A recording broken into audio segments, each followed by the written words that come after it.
All right, we're rolling, Mike. Ian's back. Thanks for having me, Mike, again. Thanks for walking over from behind the camera.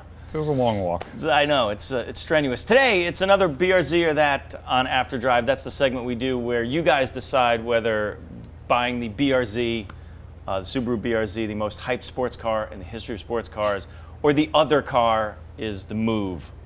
Today's other car is, thanks to you guys, the E36 BMW M3. Which one, BRZ or that? That's today on After Drive.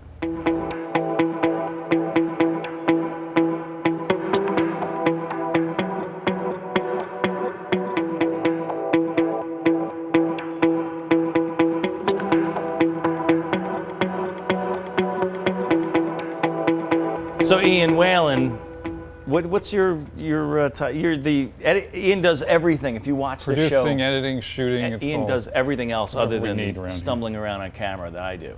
So last time you were here, we talked about your Viggen, your Saab Viggen. Yeah.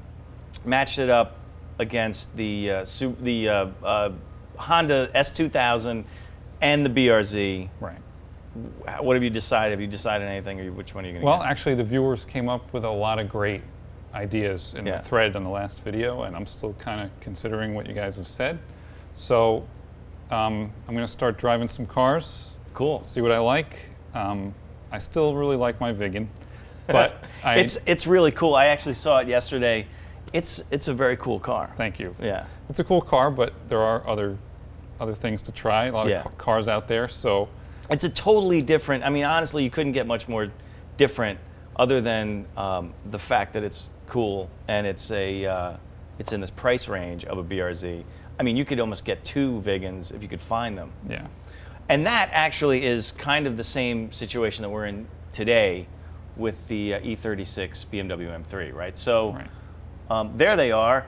So this is the second generation, came in sedan, eventually came in sedan and convertible models, diverged quite amazingly between the American and the European version. The European version is so much better than the US version. So that's the way it always is, right? Well, yeah, traditionally it had been. I mean, the E46, but don't say E46, because I mean, so you guys, every time we mention E36, a lot of you guys are like, why not, E46? We'll get to it. I swear, eventually we're going to get to the E46. It's closer in price range. Obviously, the E36, you could probably get two good ones for the price of a BRZ, so it's not really about price. Yeah, I think that it has fairly good performance, 240 horsepower. It's not very heavy. Mm-hmm. It's fun to drive. Yeah. And it has kind of this great styling of a certain time of BMW that was very clean and simple. The E46 was still a great looking car. Right. But this one, if you see one of these today that's in really great condition, it still looks kind of striking, I think. Yeah. I mean, the thing about it though is if you look at the differences between the E30 M3 and the E33 series, the base one, I mean, they really look different. This is obviously a much bigger car, but also not that much different from the 320i, if you like from 100 feet. So kind of a stealth player a little bit. Yeah, it wasn't as exotic as how the E30 was from the 325. That was a big leap. Right. In the United States, this was not that exotic going from the 328 to the M3. Right. And maybe when it was new, people were disappointed about that, but as a car that you're buying on the used market today, that's actually maybe a good thing, because these are not going to be quite as finicky and difficult to service and as expensive maybe as the European counterpart would have been. So obviously, I mean, a lot of you guys are in Europe, and you're going to have a totally different view of the E30 generation just because... And the E36. Individual throttle bodies, that's all I'm going to say. Yeah. So we asked you guys on Facebook and Twitter, of course, what you thought of the matchup between the E36 and the BRZ.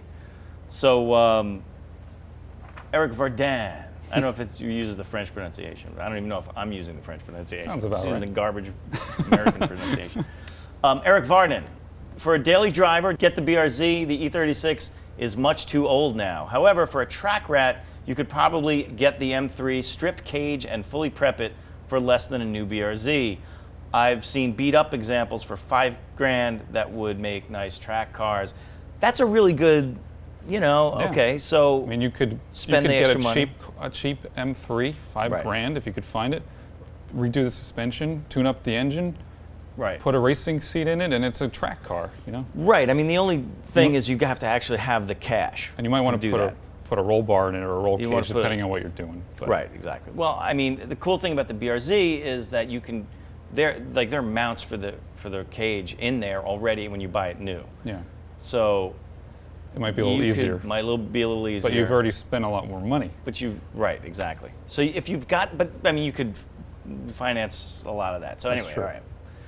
Next, this is of course Facebook. Ben Peterson, for the money E36, significantly more practical, and for the price of a new BRZ, you would have one heck of an M3, built suspension, refreshed chassis, big power, etc. If you tried an S54 swapped E36, could be done well within the new car budget. All right, so we don't want to get too deep in the weeds on the BMW alphabet soup engine stuff, engine because swapping and stuff like the codes. I mean, the codes will drive you insane. Suffice to say, the S54 is the inline six out of the next generation, the E46. And if you put that in, you'd kind of have a little bit more of what the Europeans got with the E36. Right, exactly, because stay out of that weeds. Just to make things more confusing. If you want to get in the weeds, go on Bimmer forums. Yeah. All right, next. Simon Bridgeford, E36s are not too expensive to run, are cheaper, and have more power. The GT86, BRZ, of course, we're just sort of calling all these things the BRZ just because that's easier. Has less power, but has a warranty. I would take the E36. All right, so, I mean, the warranty, so he kind of makes the same point everybody else makes. Yeah, well, I mean, if you bought a nice E36 for 10 to 15 and you don't have a warranty, you still have a lot of money left over. That's true. To service the thing if you need to. Yeah. It's just that you might have a harder time financing, although you could sometimes get used car and if financing. if you buy a lower mileage car, you could buy an aftermarket warranty if it's under 100,000 miles or something like that. 70,000. That's a good point. So you could always do that. Last on Facebook. All right, Modestus. I don't know. This is a Czech, maybe Czech. I don't know. I don't know. But I can't pronounce the C with the V. Markevicius? I'm going to say Modestus Markevicius. It's a cool name. It's a cool freaking name, yeah. If there's a possibility to buy a new car, always do it. He might be right. Strong point. I just wanted to if you just want to drive your car, not worry about other things, then there's always something to be said about buying something that's just all sorted out. Right. That's one way to go. Okay, also, Twitter. Loping camshaft, M3, no question. You can get a nice one for $15K and have plenty left over for aftermarket and maintenance. Heavier but more power. It's a solid reasoning. Good point. Next, Kieran McNabb. I'm just guessing. It's another cool name. Yeah, we have cool viewers. Cool named viewers. Not sure if serious. So this is the are you guys freaking kidding me school. Not sure if serious, not that it needs saying, but the M3 all day, every day. I mean, it's been fairly weighted on the side of the M3. Next, let's see. I think just about his comment. Yeah. If you're a European car fan, there's one choice, and if you are a little bit more open-minded, maybe you could see both. And if you like Japanese, then Subaru BRZ. I mean, these two cars are in totally different camps as far as ethoses, right? So it kind of really just depends on taste, too. Well, it does, but also it depends on, as we were talking about before, the European versus the U.S. version. So if you guys are Europeans, chiming in on this, you're talking about a 300 horsepower M3, right? Or 320 even. So that changes, that tips the scales. Tips the scales a little bit more. So so that's just something to keep in mind. Okay, Krishan Ladwa. I'd have a BRZ in this matchup. The E36 M3 was just a faster 328i. Well, he's kind of echoing what you said earlier. That's kind of the thing. That's the problem with if you're in the U.S. and you're comparing, M3 generations. As much as I like the E36, it's kind of the least special of all the M3 generations. But that's not to say it's a bad car. It's actually a very good car, and especially a second generation. Second build, I don't mean second generation. Yeah. The next, we'll get to the specs. I love BMWs, but that's actually something that has kept me from seriously considering the E36. And even though I said it might be better for some people that it wasn't as exotic, it just doesn't get me that excited. So some other people might feel the same way. Yeah, and coming off the E30, which really was an exotic, I mean, compared to, it had much less to do with the 3 Series, the 325, than the E36 had with the 328. E36 M3 had with the 328. Right. All right. Anyway, so last up, Clinton Nayak, BRZ every day. E36 can be very tired and hard to tell if it's been abused or not. Very strong point. If you're going in that direction, rather E46 M3. All right, so we're not mentioning the car that dare not mention its name. No E46 talk. We'll definitely get to that. But that's a really strong point.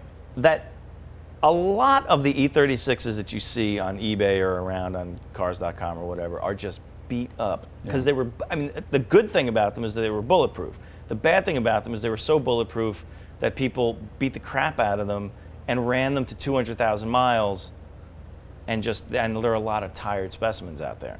Yeah, but you could probably bring one back from the brink if you know what you're doing.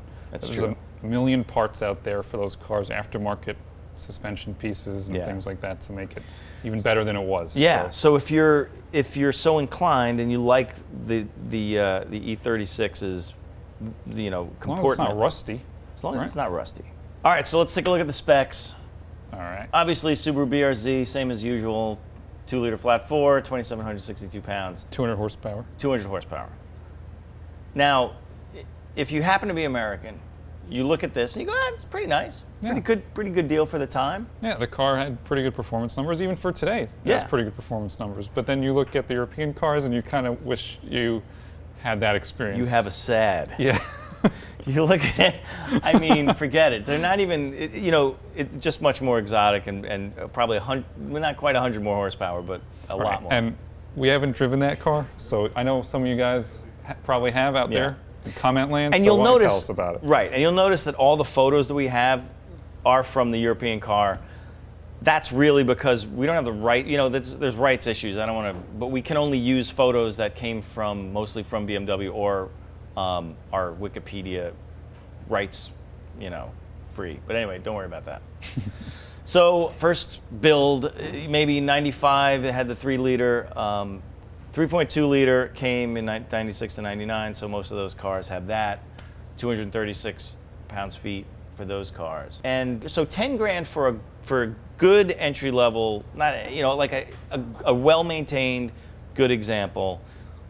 You go to 15, you get like a BMW club member who meticulously took care of it. Yeah, that's going to be a really nice car. Yeah, and so you might get one of the more desirable colors, like the Estoril Blue. Right, which is a cool one. 2 of them for the price of the BRZ. So to me, I'm not going to say because it's for you guys to say. Yeah, tell us what you think. Yeah, so let us know what you think. Obviously, we've got the thread going on Facebook. We'll that's facebook.com/drivetv as usual. Twitter @drive on Twitter and /drive.tv, right? Mm-hmm. www./drive.tv on the now Yahoo-owned Tumblr. And we also have discussion on that website as well. So Yeah, because people are actually starting to comment on the Tumblr site, so that's pretty cool. Yeah. Yeah, cool as it can. Fantastic. That's After Drive, BRZ or that. Let us know what you think. We'll see you guys next week.